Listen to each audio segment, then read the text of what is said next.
Hello అండి అందరికి ఈ రోజు వైకుంఠ ఏకాదశి అని చెప్పి సూర్యోదయానికి ముందే దీపారాధన చేద్దామని 4:30కి లేచాను. పని పూర్తి చేసుకుని ఫ్రెష్ అప్ అయి ఇంట్లో దీపం పెడుతుంటే మా ఆయన వచ్చి సడన్ గా గుడికి వెళ్దామా అనేసరికి చాలా సంతోషంగా అనిపించి పిల్లలిద్దరిని గబగబా తయారు చేసి నేను తయారై బయలుదేరేసరికి 8:30 అయింది. మంచిర్యాలలోని వెంకటేశ్వర ఆలయంకి వెళ్ళాము. గుడి ముందు కొబ్బరికాయ తీసుకుని లోపలికి వెళ్ళాము. భక్తులందరూ గుడి మొత్తం నిండిపోయారు. క్యూలో ఇలా నిలబడ్డామో లైన్ లో అందరికి వేడివేడిగా పాలు ఇచ్చారు. టేస్ట్ బాగున్నాయి. అందరం గోవింద నామ స్మరణ చేసుకుంటూ వెళ్లేసరికి టైం తెలియలేదు.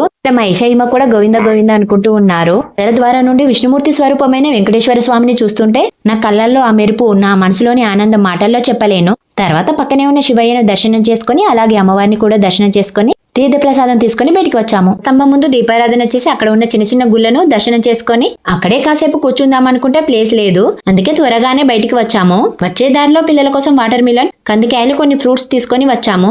ఇంటికి వచ్చేసరికి మధ్యాహ్నం అయింది. మీరు విష్ణుమూర్తిని ఉత్తర ద్వార దర్శనం చేసుకున్నారా? కామెంట్ చేయండి. వీడియో నచ్చినట్లయితే మరిన్ని వీడియోల కోసం మా ఛానల్ ని సబ్స్క్రైబ్ చేసుకోవడం మర్చిపోకండి. Thank you.